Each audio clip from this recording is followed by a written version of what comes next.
Bonjour et bienvenue pour cette vidéo de présentation du jeu Goblin Wonder.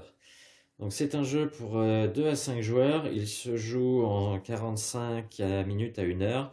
Plutôt initié, même si la règle est finalement assez simple et qu'on peut jouer sans difficulté à partir de 10 ans. Le pitch du jeu, c'est que l'impératrice des gobelins leur a demandé de construire une merveille, en l'occurrence une pyramide. Mais c'est des gobelins, donc à partir de ce moment-là, on sait qu'il y aura un gros problème de compétences. Il va y avoir aussi un problème de temps, le délai est beaucoup trop court, et un problème d'argent. Donc on est sous pression continuellement, et il va falloir essayer de s'en sortir avec tout ça à la gobeline. Comment ça fonctionne concrètement? On gère des équipes de gobelins. Donc dans les équipes, on a des clans. Donc les clans, c'est ces grandes cartes ici. Et on a des petits gobelins qui peuvent venir renforcer les clans. Au début d'un tour de jeu, c'est ce qu'on fait, on renforce les clans, donc on a des colonnes ici, chaque joueur aura accès à une colonne, il pourra choisir soit un clan et un gobelin, soit deux gobelins. S'il prend un clan, il aura une action supplémentaire, et s'il prend deux gobelins, il va renforcer les clans qu'il a déjà posés devant lui. À partir de là, quelles actions on peut faire? Donc il y en a 4, on peut tailler, poser, livrer, sculpter. Donc tailler, ça va consister à récupérer des pierres, c'est un peu des pierres un peu moches qu'on met au milieu, donc on les passe de la zone de taille à la zone de pose. Sculpter, c'est les belles pierres qu'on met autour, donc elles viennent de plus loin, donc il faut les livrer. Donc si on sculpte, on va passer des pierres de l'étape sculptée à l'étape livrée, puis de l'étape livrée à l'étape posée, et enfin quand on pose, on les met dans la merveille. Comment on fait ces actions-là? Donc on les fait avec nos clans. Donc les clans, il y a plusieurs informations dessus. La première, c'est la puissance de l'action qu'ils peuvent faire, par exemple à 4, et la compétence qu'ils ont s'ils en ont une. Ils n'en ont pas toujours, comme on le voit sur les clans en face.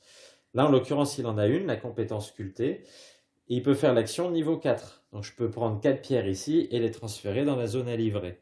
Et cette action-là, elle me permet de prendre immédiatement 3 ressources et une thune.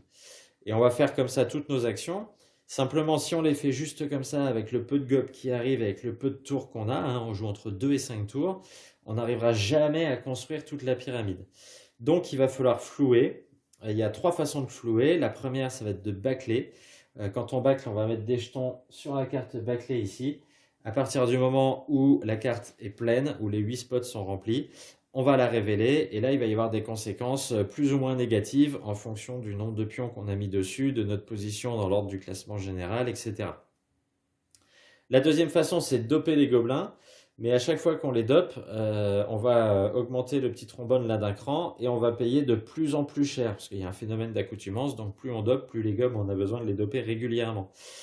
Ça fait gagner une action aussi. Donc par exemple, si j'utilise ce clan-là, celui que j'avais pris tout à l'heure en exemple, si je le dope une fois et que je bâcle d'un niveau, je peux passer de 4 à 6 et obtenir des récompenses de niveau plus intéressantes et faire la merveille beaucoup plus vite.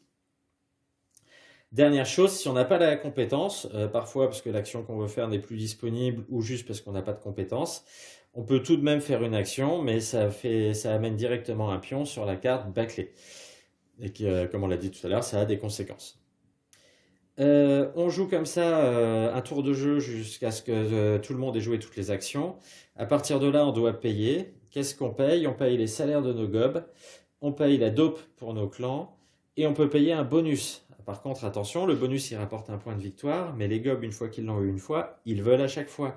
Et si on ne peut pas payer la fois suivante, et ce qu'on avait gagné d'un côté en réputation en payant un bonus, on va le reperdre. La partie, elle peut se terminer de 2 manières. Première manière, la pyramide est finie. Deuxième manière, on a été au bout du temps imparti. À partir de là, on va ajouter les différents bonus qui sont ici.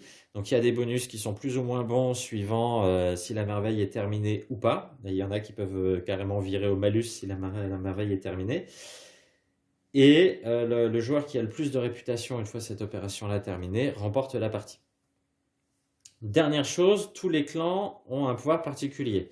Il y en a quelques-uns, c'est juste une compétence, mais pour la plupart, c'est quelque chose qui se déclenche au moment où on les joue et qui va créer de l'interaction entre les joueurs. L'idée, c'est que chaque pouvoir a un effet sur le joueur qui le déclenche, mais aussi sur les autres joueurs.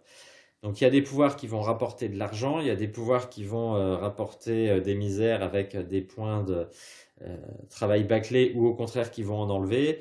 On va pouvoir parfois gagner un petit peu de réputation. Enfin voilà, il y a plein de petites choses, mais qui se font toujours à plusieurs joueurs. C'est-à-dire que l'action, si je veux en bénéficier moi, je sais que je vais en faire bénéficier d'autres. Et si j'en souffre moi, je sais que je peux en faire souffrir aussi d'autres. Voilà, je crois que je vous ai tout dit. C'était sûrement très très rapide, mais vous avez la règle du jeu. N'hésitez pas à poser des questions s'il y a quoi que ce soit, ou à revenir vers moi si vous manque des éléments. Au plaisir!